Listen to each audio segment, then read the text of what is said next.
Welcome back to प्रयास Gupta classes. आज है 29 जून 2024। 29 जून 2024 से जितनी भी इम्पोर्टेंट करंट अफेयर बनेगी वो आज हम सभी इस वीडियो में करेंगे।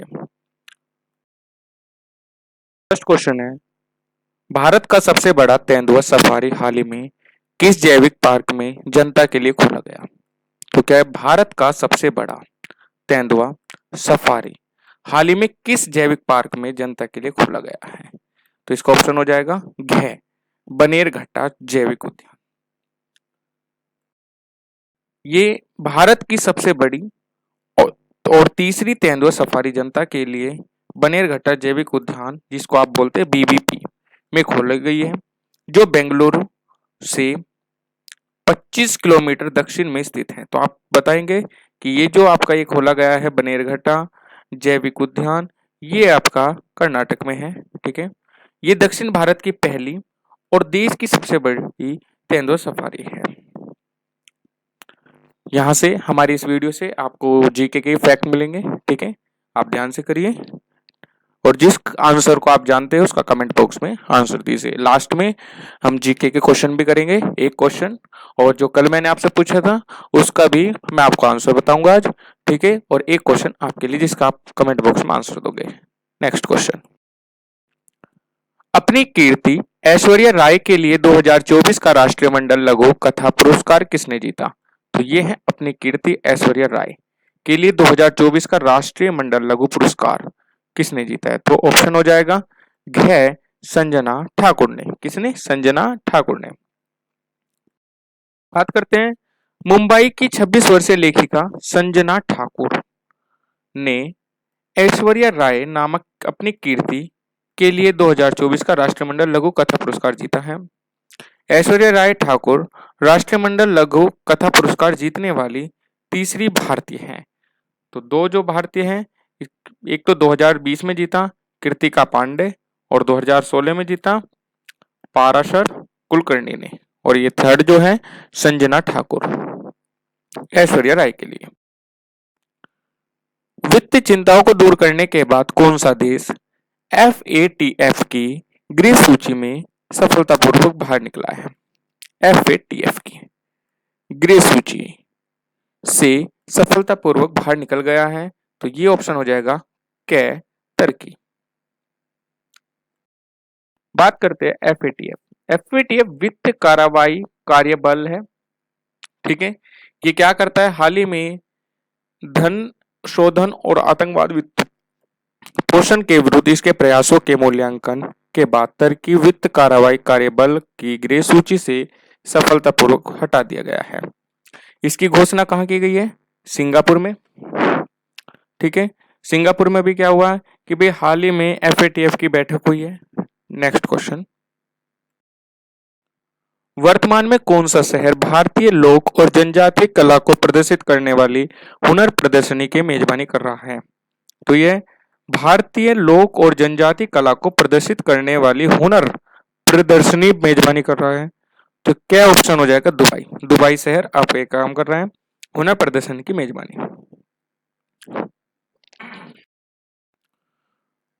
हुनर प्रदर्शन वर्तमान में दुबई कला केंद्र में आयोजित की जा रही है। इसमें भारत की विभिन्न शैलियां हैं शामिल किए गए, जैसे उत्तराखंड की एपन कला, बिहार की मधुबनी कला और महाराष्ट्र की वारली कला।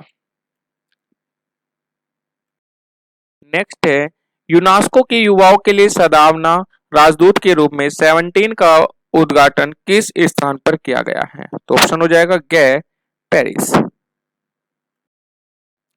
पेरिस स्थित यूनेस्को का मुख्यालय में, याद रखना यूनेस्को का मुख्यालय पेरिस में। पेरिस किसकी राजधानी है ये आप मुझे कमेंट बॉक्स में बताइए। मुख्यालय में आयोजित एक समारोह में 17 को युवाओं के लिए यूनेस्को का पहला सद्भावना राजदूत बनाया गया है।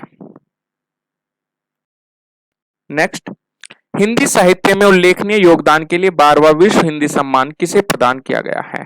तो हिंदी साहित्य के उल्लेखनीय के लिए यह है 12वां विश्व हिंदी सम्मान किसे दिया गया है? तो आप बताओगे ग ऑप्शन डॉक्टर उषा ठाकुर को। डॉक्टर उषा ठाकुर को नेपाल स्थित भारतीय दूतावास द्वारा आयोजित एक कार्यक्रम में 12वां विश्व हिंदी सम्मान प्रदान किया गया है। तो मैं आपको बता दूं, ये जो सम्मान दिया गया है ये आपका नेपाल में दिया गया है। किन्हें? डॉक्टर उषा ठाकुर को। उषा का महत्वपूर्ण योगदान क्या क्या रहा है इसमें? इन्होंने 40 से अधिक साहित्य कृतियों का हिंदी और नेपाली में अनुवाद करा है। उनके प्रयासों के लिए सम्मानित किया गया है इन्हें। विश्व हिंदी सम्मान भारत सरकार के विदेश मंत्रालय द्वारा प्रदान किया जाता है। ये यहाँ से इम्पोर्टेंट है आपके लिए कि ये जो विश्व हिंदी सम्मान है भारत के कौन सा मंत्रालय से प्रदान किया जाता है? तो ये क्या जाता है? विदेश मंत्रालय से। और विदेश मंत्रालय के जो मंत्री है वो कौन है? एस जयशंकर। व्यापक कानूनी जानकारी प्रदान करने के लिए आरपीएफ द्वारा लॉन्च किए गए ऐप का नाम क्या है?